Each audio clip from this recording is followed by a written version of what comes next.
Our next speaker has spent most of her career advocating for family farmers, women, and Native Americans.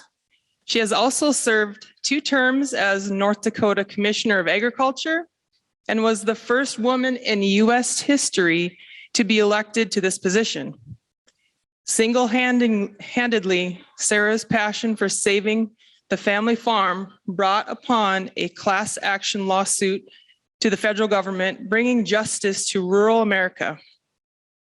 Making tremendous personal sacrifice with no guarantee for reward, Sarah's selfless public service represents a precedent for leadership in our federal farm service programs.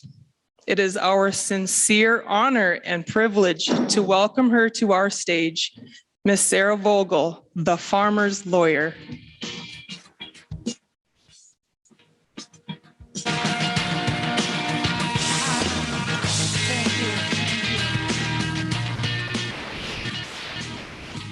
Well, whenever I see Janie, we always end up bawling, you know.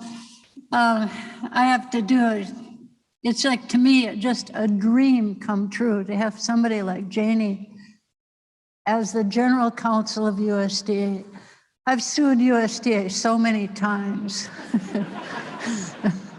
And now we have somebody up there that will be fixing things and making things right. And that's such a big change. So I'm just delighted, and I'm delighted to have Zach as the head of what was then known as the Farmers Home Administration, the entity that I hated with a passion because it wasn't doing what it could do. It wasn't doing what it was set up to do. Under the wrong leadership, it did bad things. And now I won't need to sue. And thank you, Zach, and thank you all the people. I've come here many times before when I was on the Keeps Eagle case. We used to come, and it's just a treat to be back here. And I see such hope and opportunity and excitement, and you guys are the leaders. So, all right, I will try to run this high-tech button. Oh, it's up there. Oh, okay. Anyway, I wrote a book. It took me roughly 10 years in a basement to get it done. And then I spent 4 years writing it. And now it actually, I'm surprised, but it's actually like a real live book, and it will be for sale later on. And that's in the program. And the title is The Farmer's Lawyer and the North Dakota 9 and the Fight to Save the Family Farm. And the North Dakota 9 were my lead plaintiffs. They were the farmers who had gone through very bad things and were willing to stand up and be the face of the case. And the name of the North Dakota 9 came from the judge. Our judge was Judge Van Sickle. He was a conservative Republican judge who had a sense of justice. And he's the one who came up with the name, because years later he told me he had always called them the North Dakota 9 because they reminded him of the Chicago 7, the crazy, hippie, wild people. He said because the North Dakota 9 and their conservative rancher farmer way were as radical as the Chicago 7. I got a real treat out of that, but I wanted to highlight their stories. And one of them, anyway, this is a picture of me on the front cover, or not the front cover, but a story inside Life magazine from November of 1982. And I was working on the case, and the picture sort of, which is on the cover of the book, sort of shows how isolated and alone the farmers were. And that's me. You can't really see, but I'm holding a briefcase in the middle of a field. It's It's kind of a silly image, but there you have it. But during those days, there were very few lawyers working on this with farmers. Number one, the category of clients that I had, by definition, had all of their money seized, their bank accounts emptied. They did not have access to their crops or their livestock. And they were told that you can have a hearing on whether the USDA was right or wrong 60 to 90 days or longer after their income had been frozen, and who could survive that. So it was sort of a tough while there. And this next slide is why I did it. I grew up in a political party called the Nonpartisan League. It was in North Dakota. It was founded in 1916, 17. And at one point it had control of the entire state of North Dakota. And by the way, most of the people who were Native American, who either got the right to vote through participation as a veteran or other ways, and after 1926 were also Nonpartisan League members. And I sort of grew up revering, it was a religion with us, and the religion of the Nonpartisan League was that the state and the federal government should stick up for farmers, ranchers, and working people. And in 1933, something very significant happened, which was in the depths of the Great Depression. My grandfather helped elect a governor of North Dakota, Governor Bill Langer. They called him Wild Bill for a reason. And he declared a complete foreclosure moratorium on all foreclosures in North Dakota, and called out the National Guard multiple times to stop foreclosures. And I thought this is the way government should behave when conditions were such that the farmers and ranchers were helpless and had nothing they could do. So this is a picture of me in 1982. I was a little worried. At that point, I was fighting foreclosure on my own house. I ended up losing that fight, and ended up moving in, I think in January, into my parents' basement. I was lucky because I had a place to go. I was lucky to have that, my parents' basement. And my father was a lawyer, and he'd been after me for a long time to come and work for him. He did medical malpractice, but I wanted to do this farm case. So I worked on the farm case until I felt it was ready to file. It was a constitutional due process, and USDA's failure to follow the deferral law passed in 1978. The key thing about this case was that we applied the Constitution to the way Farmers Home collected its debts. There was a case, I'd gone to law school at NYU, and I'd volunteered for the ACLU, going up into the Bronx to work with women and children who were cut off of benefits that provided food and shelter. And when I came back to North Dakota in '82, I said, this is exactly what had happened to those women. And there was a Supreme Court case called Goldberg versus Kelly that said before the government can take away assets and programs that are essential for the survival of that family, they have to provide a fair hearing, a neutral hearing officer. And so it's kind of an odd thing, but the farmers were building on this earlier case involving women and children in basically the Bronx. So I had to find lead plaintiffs. This is a picture of back then. We were so busy. We were working so hard that we never once got together for a selfie. I've looked and I've looked, like, is there a picture of me with a North Dakota 9? No, there is not. Because all we were doing was rushing around and trying to put out the fires. But we did have this picture after we won of Dwight Coleman. I had the lead plaintiffs were alphabetized. And so Coleman was the first name. And we recently had a reunion. There's five of the 9 are still alive. And I asked Dwight, hey, Dwight, have people ever thanked you? And he said, well, no. But these 9, I want to say, were heroes. They stood up.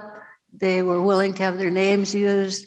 You know, it's kind of a harsh thing to go out and say, I'm facing foreclosure. Most people, you know, don't want to do that. But they were Dwight Coleman, Lester and Sharon Crowshart, Russell and Anna Mae Falmer, George and June Hatfield, and Don and Diane McCabe. And each of their stories I told, and we had to exhaust administrative remedies. So I grew to know them all pretty well. But it was almost, I was getting ready to file, and I realized I wanted to have a Native American client because I'd worked at the Federal Trade Commission in one of my first jobs out of law school, working on the Equal Credit Opportunity Act.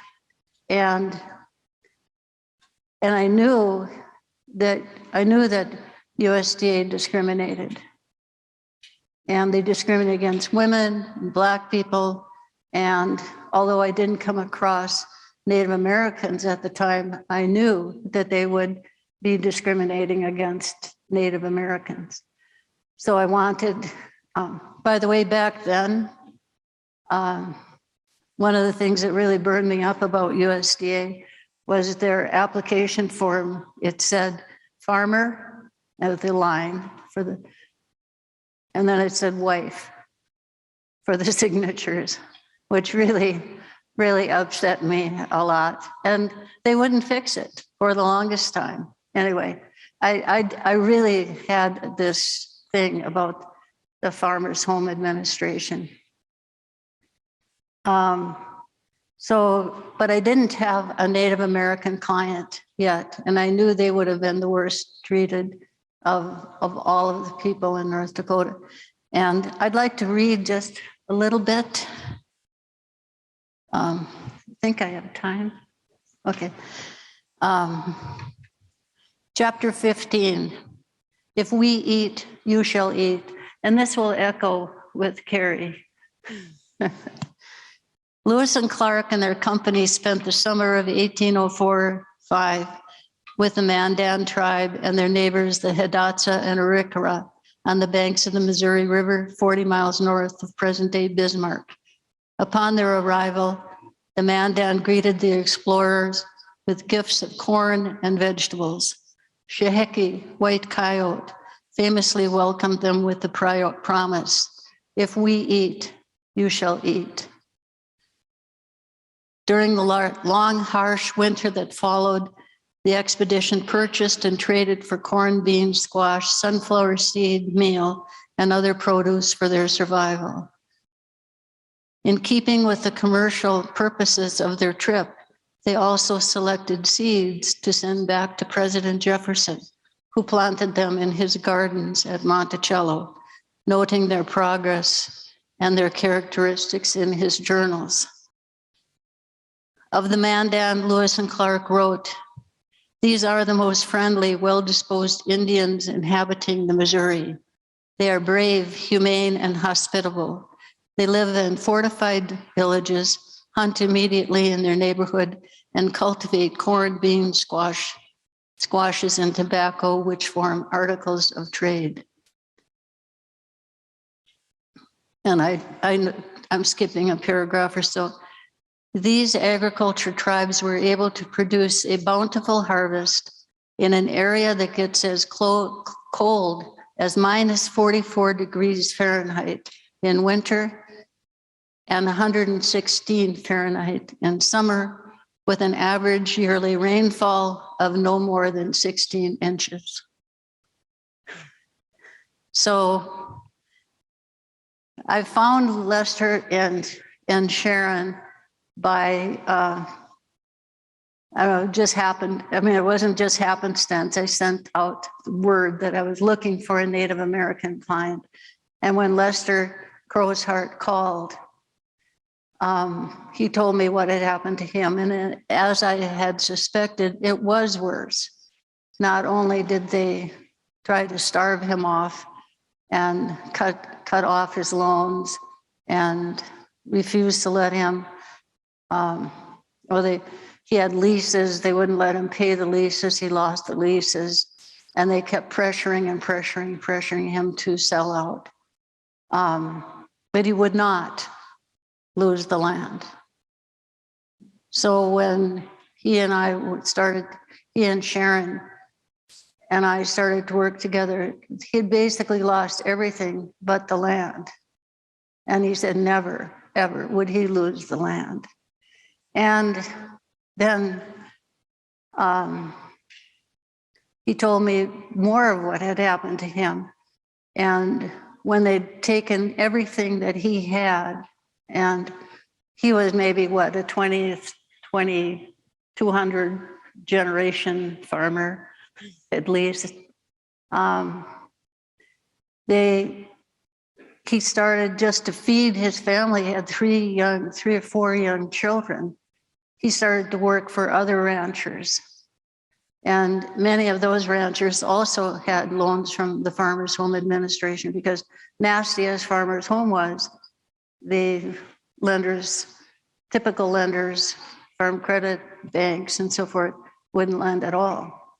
So Lester would work in the field or drive truck or do this and that just for food for his family.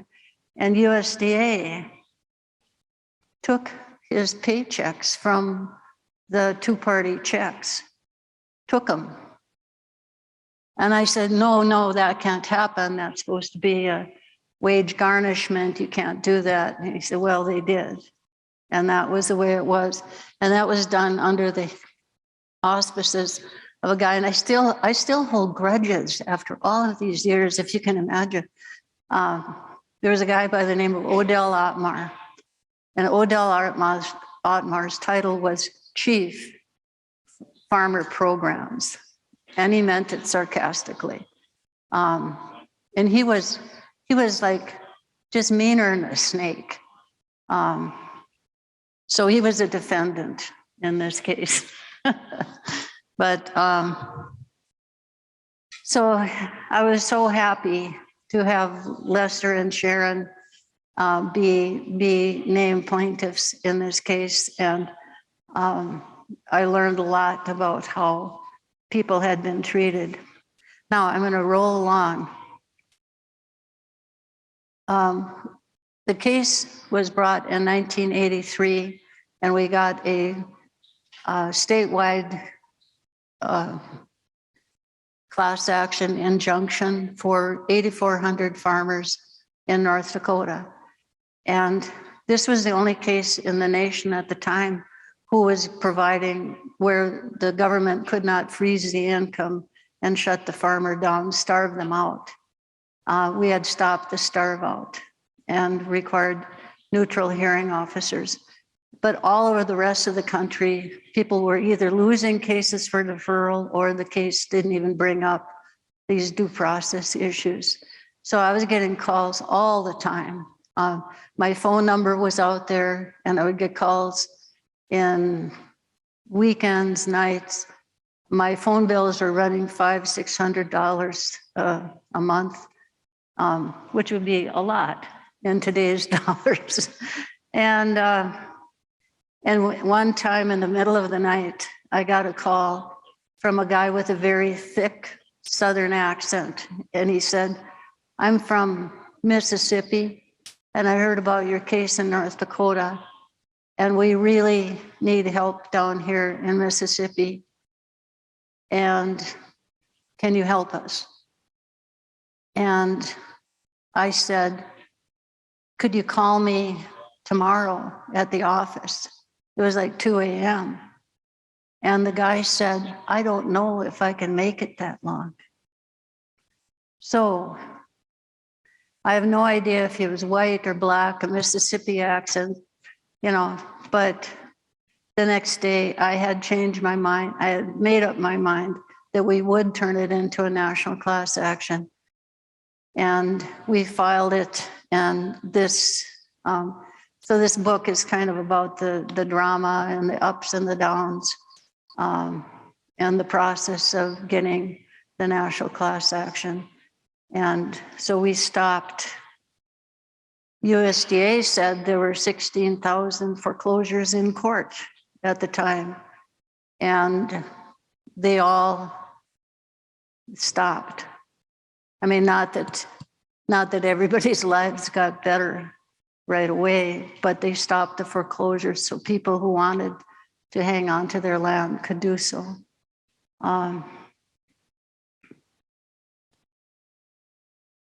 So in 1985, I went and became an assistant attorney general. That's when I met Janie. Janie was an assistant attorney general in Oklahoma, and I was one in North Dakota. And I think we're the only, well, there's another woman from Minnesota, but we became friends back then, working on other things. We were amicus on the second phase of the Coleman case. The government dropped their appeal of the Coleman versus Block case, and then decided what they were going to do is basically gut all of the rules and regulations that we were relying on. And then a law firm legal aid actually out of Minnesota filed a case also called Coleman versus Block. I call it Coleman 2. It was to stop USDA from taking away the regulatory underpinnings of the Coleman case. And that raged on for a couple of years. It's also the origin story of the Farmers Legal Action Group that I think everybody may have heard of, when Willie Nelson gave a grant to Minnesota Legal Services to create Farmers Legal Action Group, which has done so much good over so many years. And then it was like we had a wrench in the works of USDA's foreclosures for years. And ultimately, and this became very unpopular with Congress. Congress was really upset with the Reagan administration for doing this. And it ended up with the 87 Agriculture Credit Act, which created massive restructuring and other types of relief. It also put into place what Congress called the Coleman Reforms, which were neutral hearing officer notice before there could be a foreclosure opportunity for farmers and ranchers to defend themselves and put up argument as to why they should stay in business. So I'm really delighted, that the origin of the Office of Administrative Hearings came out of this case. It was probably a very big deal. So, and then to me, at least, the Coleman case was strongly connected to the Keepsiegel case because I knew about the discrimination against Native Americans, and I'd watched it. And so when I heard that there was going to be a national class action on behalf of Native American farmers and ranchers, I volunteered to be part of the legal team.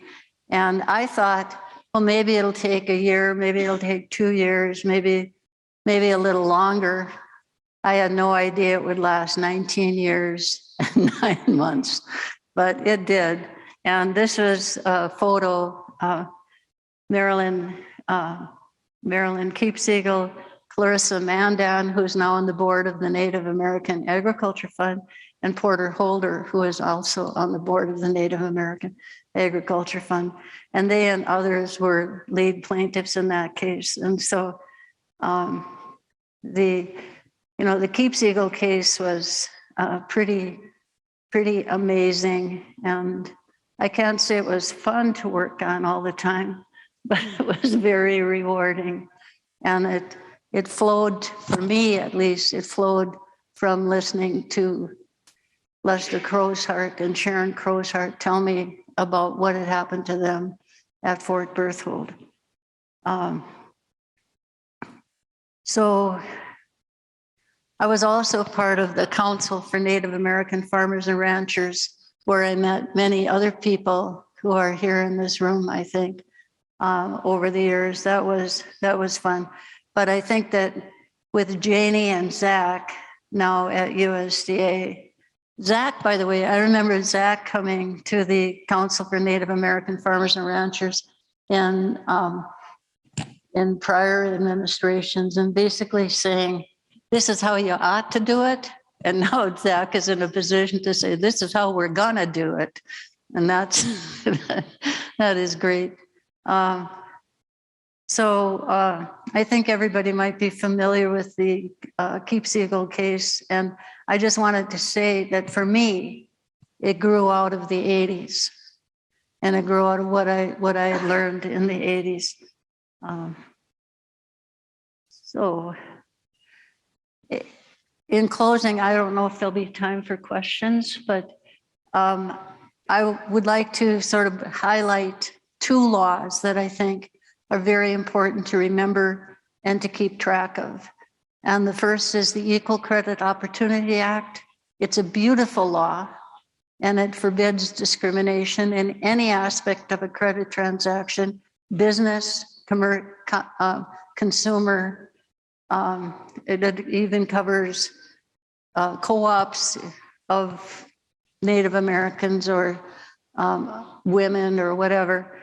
And it provides, if you win, you get attorney's fees, which is really important when you're looking for attorneys. And the other one is the Equal Access to Justice Act, which means if you sue the federal government and you win, the federal government, if the government is unqualified, is supposed to pay attorney's fees. That latter one is a little harder to get attorney's fees, but I do think that, the potential for lawyers to work in this space is definitely there, and I hope that lawyers will feel that they can go work for real people and make a real difference. And so that's part of why I wrote the book, and also to raise awareness of the danger of another farm crisis. We can't go through that again. We do not need to go through that again. And there are remedies and there's ways to avert it. And I hope the whole country becomes aware of how critically important family farmers and family ranchers are to the survival of this country and to democracy and to everyone's lives. Sure, yeah. Are there any questions? Thank you for coming here and helping us. We have from Wyoming, Wind River, Northern Arapaho, we have discrimination on us also from USDA. When we try to get loans, we try to get support. The local office through the state says we cannot do that. Huh. And so it's really it's the same thing that you're doing. They're starving us the same way. We cannot produce, we cannot grow, we cannot get ahead because of these implications that are placed on us.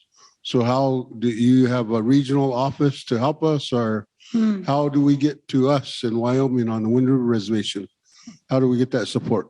Well, I still have my law license, but I'm a little on the burned out side.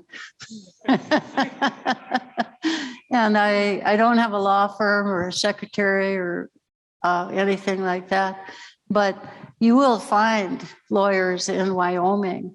And what I would do is I'd start by perhaps calling the Farmers Legal Action Group and see if they can connect you to somebody that they know of who does agriculture law. There's a big group called the American Agriculture Law Association. Janie and I both spoke at that. And so there will be lawyers in Wyoming. You just have to look around. And it's not everybody that is up for going up against the federal government. But when I say that you can, for Equal Access to Justice Act, you do get attorney's fees. So if you go to a law firm and say, here's our case and da-da-da. And also, one of the reforms that has happened over the years is the USDA appeals system. If you appeal, you have to, when you get rejected, you have a limited period of time within which to appeal a decision. And so you have to, instead of just going home and grumping about it, you got to look up the rules and regs and go about filing an appeal of the decision that you don't like.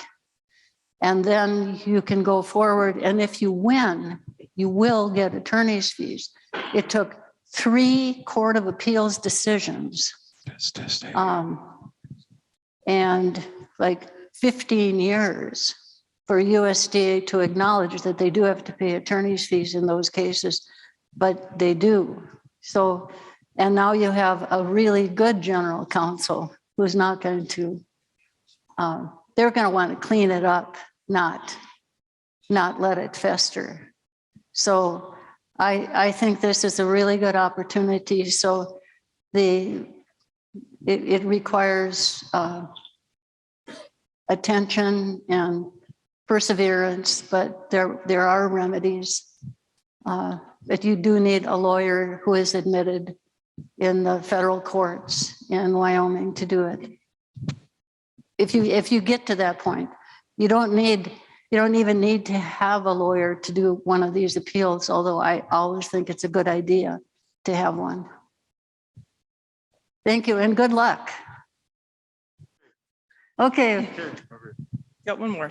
I'm just wondering if anyone's ever tried to take on the BIA for its leasing policies and its holding up of documents and not getting funds through in any sort of relatively quick manner. I loved doing that. For a while, I was working with grazing associations across North and South Dakota, and they were more fun to work with than any group I think I have ever worked with. One reason is that we had such, let's call them spirited discussions. Because one thing I learned, well, most of my clients over the years were like Norwegians or Swedes or Germans. And I would say, I'm your lawyer and this is what I want you to do. And they would do it. And with the Native American ranchers, I would say, I'm your lawyer. This is what I want you to do. And you should do it. And they'd say, well, why? And I realized that anybody who is a Native American rancher who listened to advice from anybody would not still be there. So they had, this was their secret weapon, is they didn't listen to advice, because mostly the advice was you should quit. You should get rid of your land. But anyway, I loved working with those ranchers, and I think we sued the BIA over its grazing policies 3 or 4 times, and we always won, and we always got attorney's fees in federal court. And at the end of the, we had a really good U.S. attorney at the time. And at the end of those cases, he came up to me and he said, I like your client so much more than mine. So that it's there. You can do it. So I did enjoy that. It was over the formula. Okay. Well, thank you, everybody. Carry on, and I respect this organization and the work you do so much. And I think you are the light of the future. Thank you.